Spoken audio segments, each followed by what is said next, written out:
Vermont's public housing authorities have been housing families for over 20 years. My wife and I live here in public housing because we're more happy here at this time of our life. Vermont's housing authorities offer affordable housing options to eligible Vermonters. We enjoy the people and the activities that go on around here. For more information, contact your local housing authority. More than just a building, we're part of your community. We want people to stop right on red. We want pedestrians to have the right-of-way of crosswalks.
Hello.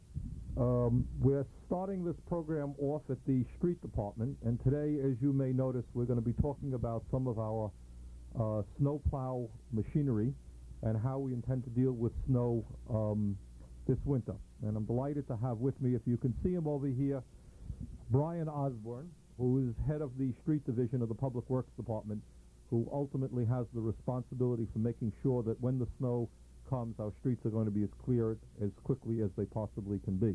Bryan, welcome to the show. Thank you, Matt. Okay, actually, let's get out of here. We wanted to start this program off dramatically. Okay, we're here on Pine Street. I think many people will recognize the location, and this is the garage where we keep our public works equipment.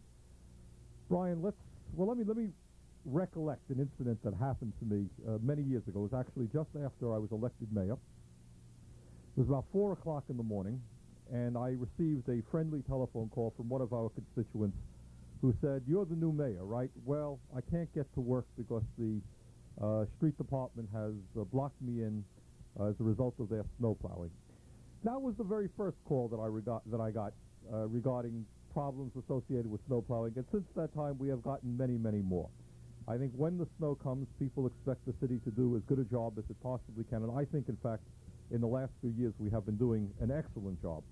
And one of the reasons that we have is that we have formed, as most people know, a public works department, and I think as a result of that formation and as a result of the purchase of an enormous amount of new equipment, we are in much better shape than we have ever been to deal with the problems associated with snow. Bryan, why don't we start from zero and maybe just tell us, in general, how does the city respond when the snow starts to fall? Well, essentially, the process begins with weather observations that take place several days in advance of the storm. We track the storm coming in. We'll sit down and we'll line up our strategies of different scenarios that may develop for the storm and plan accordingly. Once the storm gets... Let me just even stop you right there. That's a good way to start. I gather you do more than just listen to the local radio news. What kind of connections do we have with weather prediction agencies? Okay, we have a 24-hour-a-day, 7-day-a-week weather service that we've contracted.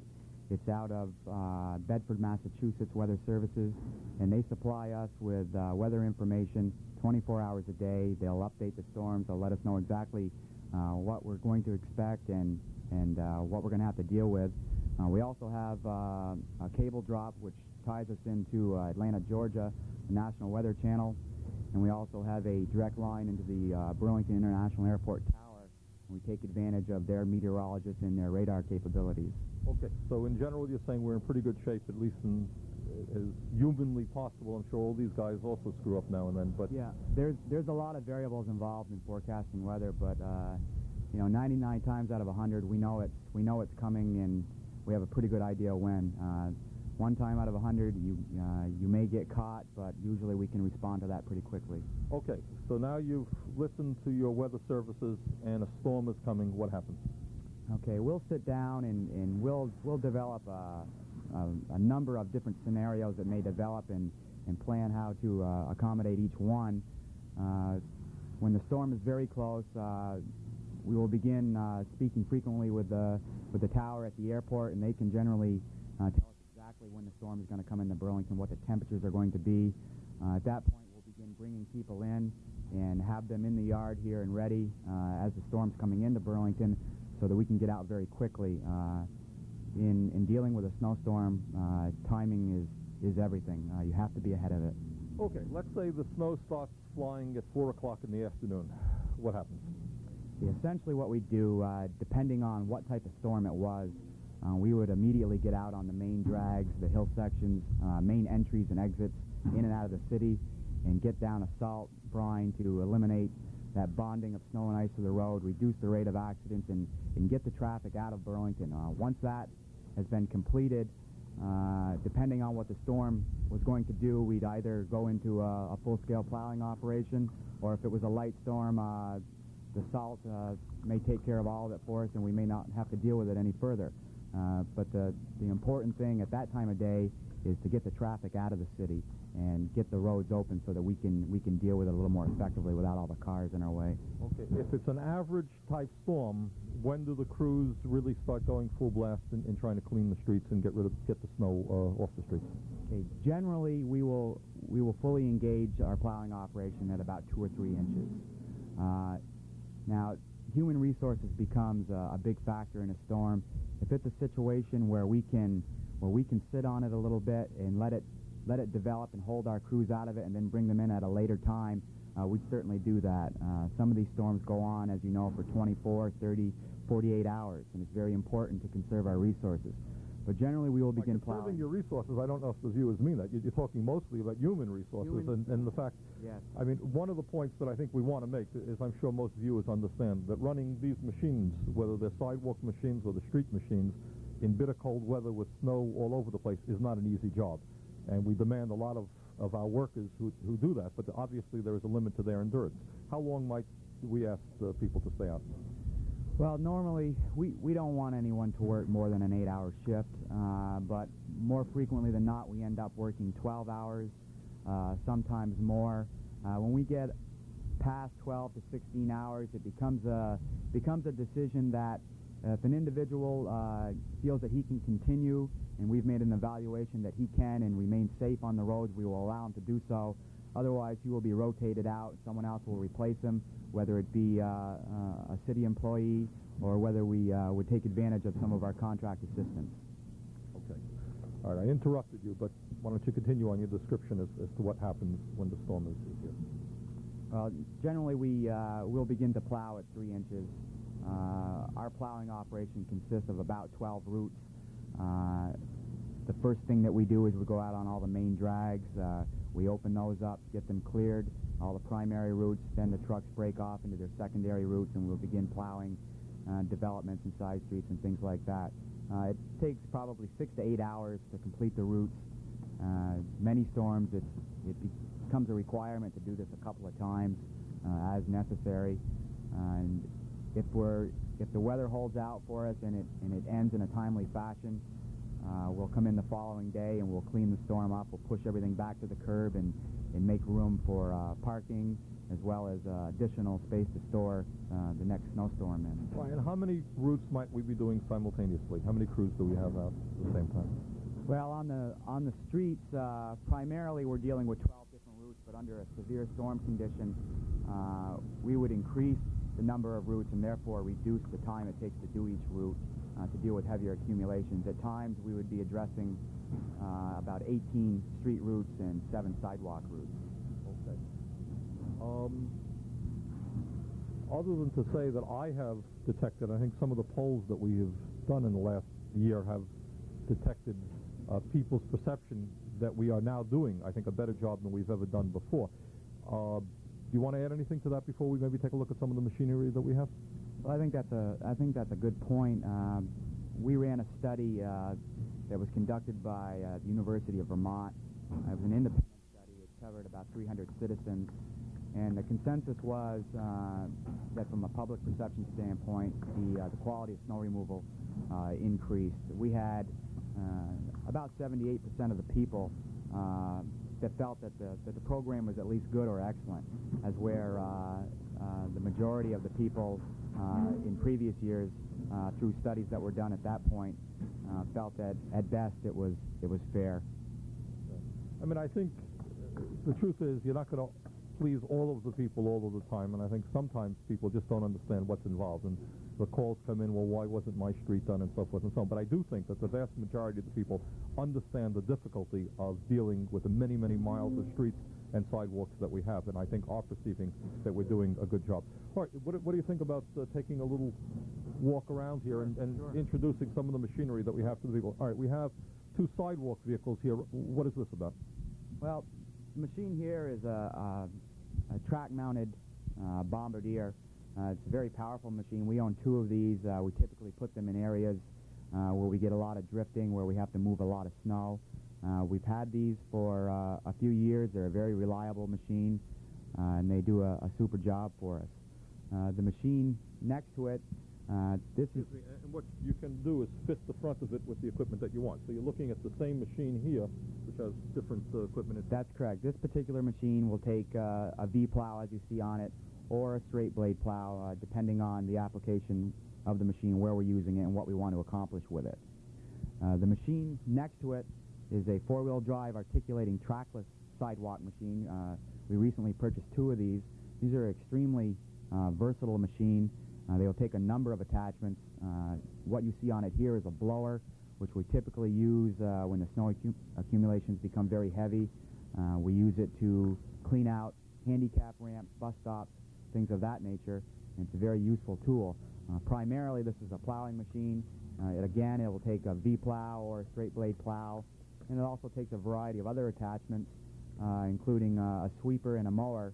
And the beauty of this machine is we can get use from it year-round. It's a 12-month. It's a 12-month-a-year machine, yeah. Okay, Brian, why don't we open the door here?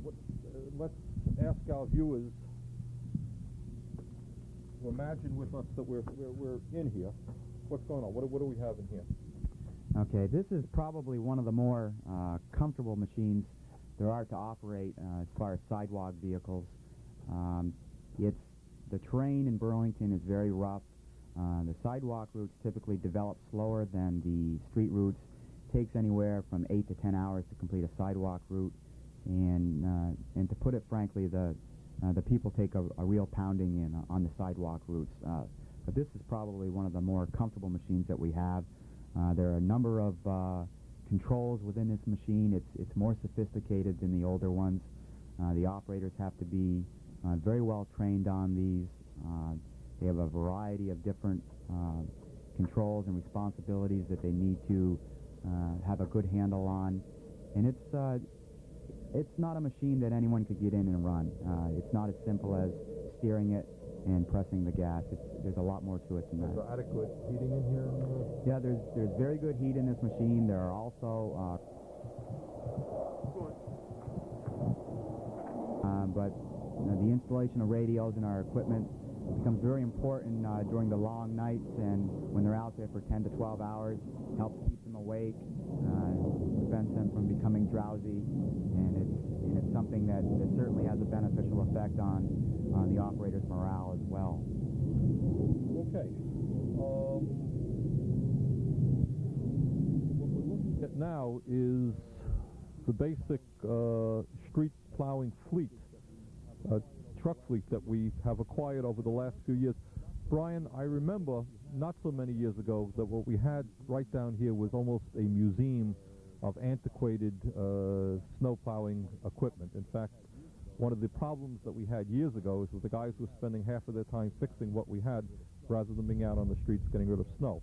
And I know that in the last couple of years since Public Works has been reorganized, we've gotten rid of virtually all of the old stuff, and we have purchased some of the most sophisticated snowplow equipment available, as well as a whole lot of other stuff. Want to chat about that for a moment? Sure. We used to have 15 plowing vehicles, plowing trucks. We now only have 9, which we find to be adequate. We retained 5 out of the existing fleet and totally restored and rehabilitated them, as well as purchasing 4 new plow trucks behind us right here. Where are the 4? The 4 right here? These are 2 of them, and there's another one in the back, and one is down at Oak Ledge right now. Okay, and essentially, an addition that has been made to these trucks is we've purchased them with wing plows as opposed to just front plows. And you can see the wing attachment here on this truck. Essentially what this does for us... Why don't you explain to people what a wing plow, what that means? Okay, the wing plow typically rides off to the side of the truck as opposed to a plow that affixes to the front, which is the conventional method of plowing. Essentially what we're accomplishing by adding these wings is we're getting about 30% more efficiency and clearing capabilities with these trucks. It enables you to clear more snow with less passes and therefore increases your cycle time, and it makes the whole operation more efficient. We have 5 of these trucks that are equipped with wings. We also have 2 front-end loaders that come equipped with plows and wings. And if we could step over here, we could take a look inside of the truck. Okay, what we're looking at now is the inside of one of the plow trucks. Again, there's a variety of different controls that the operators are responsible for operating. You can see here several controls that adjust their plows and their wings and the body of the truck. These are automatic transmissions. They're much easier on the driver. They have a great deal of responsibility and things on their mind when they're driving, and they really don't need to be bothered with trying to shift a manual transmission in traffic, and so we've purchased these vehicles with automatic transmissions to try to give them more time to concentrate on the issues at hand. Down in between the seats here, you can see the nerve center of the salting operation. This is a Hydrotac computer simulator which presets the salt rates which we will be dispensing. Salt is the primary de-icer that we use to remove snow from the roads in the early stages of the storm. It's very expensive. It's about $30 a ton, and becomes very important to have proper calibration so that we're not putting out more salt than what we need. Brian, my memory is that in the past we didn't have equipment anywhere near that sophisticated, and in fact we were spreading too much salt, is that right? Yes, what we had before were manually calibrated salters. Many of the trucks could only be calibrated down to 12 to 1,500 pounds per 2-lane mile. We typically like to salt at either 3, 5, or 800 pounds per 2-lane mile, depending on the conditions. These boxes are pre-programmed, and it's as simple as selecting a switch to number 1, 2, or 3 for the appropriate salt setting that the supervisor informs the operator. So we've managed to save a great deal of money through salt calibration. Last year we experienced probably about a 30 to 40% reduction in salt usage, and a lot of it's due to calibration, and some of it is due to just the methods in which it's applied. Okay, what we're seeing here are the spreaders that we're running on all of our trucks. It's a fairly simple operation. The salt is loaded into the trucks, the tailgate is stripped, and the body is raised slightly, and the salt falls into this spreader box. There are a couple of augers which carry the salt down, and they fall onto the spinner, and the augers in the spinner are running at the speed designated by the Hydrotac computer simulator, which we saw inside the cab, and this is where the salt is actually dispensed onto the roadways. Another addition to our de-icing capabilities, if you can see right up here, this white tank is a 75-gallon plastic tank in which we will be filling with liquid calcium. Liquid calcium is a new de-icer that we're going to be using this year. Essentially, it's a chemical accelerator. It enhances the ability of salt. Normal rock salt is generally only good to about 20 degrees Fahrenheit, at which point it becomes rather inactive. The liquid calcium will give us de-icing capabilities down to 0 to 5 degrees, and it will also create a situation where we can de-ice faster. This material is sprayed onto the salt as it's being dispensed. The operator can control that from inside the cab, can turn it on and shut it off when conditions warrant it. It's very important that we have these de-icing capabilities. When temperatures drop below 20 degrees, they're down around 0. The roads are slippery. typically the only approach was to spread sand. Sand is a good material to use on the roads if you're out in the country. If you come into the city of Burlington, where we have several combined sewers, the sand poses a big problem to us as far as getting into our sewers and into our treatment plants, and has a very abrasive effect on those things. And that's one reason why this liquid calcium should work so well for us, and it has the ability to de-ice down at low temperatures. We have 6 trucks with liquid calcium capability. What we're looking at here is a four-wheel drive articulating front-end loader. We've recently purchased 2 of these. They come equipped with front plows as well as wings. They're an extremely effective plowing machine. They're very maneuverable, which is essential to have in the tight, narrow streets that are so typical to Burlington. We generally use these machines in areas such as the Old North End, or where there's an abundance of dead-end streets, cul-de-sacs, things of that nature, because they are an extremely maneuverable machine and they work very well. These machines will also take the standard front-end loader bucket, so that we can use this machine year-round, and when it's not plowing snow, it can be used for all of our construction projects, which we become involved in during the summer months. Bryan, is it fair to say now that our snow plow equipment situation is in pretty good shape in terms of the vehicles we state of the art? Yeah, I think all the equipment we have is in very good condition. The maintenance division of Public Works is a fine group. They keep the equipment in tip-top condition. As far as state-of-the-art equipment, I think we probably have some of the most advanced equipment in the area, and we're certainly taking advantage of that opportunity and utilizing it to its fullest potential. Okay, now I gather to run a piece of equipment like that, it takes a bit of training. Yeah, there are some easy things to deal with on a machine like this, but again, there are some very difficult aspects as well. One of the nice things about running a front-end loader is the visibility is so much better. You can see that up in the cab area there's a number of windows, and it's very easy for the operator to see the whole picture. However, it is a heavy piece of equipment. It's not quite as simple to operate as a truck. It handles much differently on the roadway, and it takes a little more finesse and experience to operate a vehicle of this type.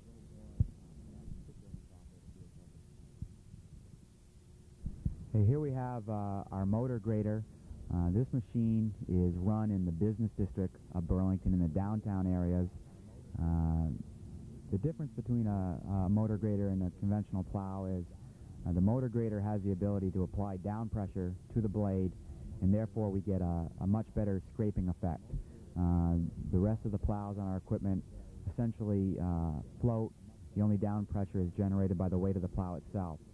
So this machine is typically used for its scraping capabilities. It keeps the downtown streets very passable where the heavy traffic is, and we also like to use these when we have the opportunity on long main drags such as Main Street, Pearl Street, areas like that, where we can go through and keep those main arteries scraped right down as far as we can get them. Bryan, when snow comes, we get calls from parents who want to make sure that the sidewalks are cleared to get the kids to school. We get calls from senior citizens around our senior citizen centers who want to make sure that the sidewalks are clear so they can go downtown. Do we have a certain priority routes that we concentrate on in terms of the sidewalks? Yes, we plow all 180 miles of the sidewalks in Burlington every storm. And by the way, let me interrupt you to ask you that. Is that unusual? Most communities, do they in fact plow sidewalks? The sense I get is no. In the communities that I've spoken to, several of them do not plow their sidewalks. Many of them rely on citizens to remove the snow from their sidewalks. They rely on local ordinances to make sure that the citizens are actually removing the snow. But I think in the city of Burlington, we have large areas that consist mainly of elderly people, and it's just not realistic to think that something like that would work here. And therefore, we've accepted the responsibility of removing the snow from the 180 miles of sidewalks in Burlington. We do have specialized routes. We have elderly routes that are mapped out These routes we typically try to provide a higher level of service, particularly in post-storm maintenance. After the storm is over, we try to do more sanding, more scraping of these areas to make it a little easier for the elderly people in Burlington to get to the places that they need to go to on a day-to-day basis, the grocery stores and the doctor's offices and things like that. Okay. The last piece of equipment that we're going to look at today is this infrared truck, which is, I think, perhaps the most sophisticated piece of equipment that the Public Works Department has. Brian, briefly, do you want to explain what this piece of equipment does? Sure. This truck primarily does two functions. One capability, it has a hot box up front where we can actually recycle asphalt. Typically, asphalt plants close in the middle of the winter. We have the ability now to produce hot mix all year round, and we can deal with potholes in the winter and not deal with coal patch, which typically has a very short lifespan. Also, it has an infrareding capability. This mat is lowered to the pavement. It heats up the asphalt. You go in with a rake and you can reform the asphalt in any manner you want. We get a lot of use out of this in our snow program, in that there are a lot of manholes in Burlington that are above grade, and they pose a real hazard to our equipment as well as our operators. And we can use this infrared mat to go in and to alter the grade of the pavement around the manhole covers and to reduce some of that damage and injury to our people and equipment. Okay, I think we're running out of time. I wanted to thank Bryan Osbourne very much for showing us around the garage here and explaining some of the equipment that we have and some of the processes that we go through. I personally am very proud of what the Public Works Department and Bryan's crew have done in terms of snow plowing. I think we're making some real gains. I think the guys are motivated, the equipment is there, and we're prepared to deal with the problem. Bryan, if in fact people have questions or concerns during the course of the year, they can call up the Public Works Department, right? Certainly. And you'll get the best answers that they can provide. Thank you very much.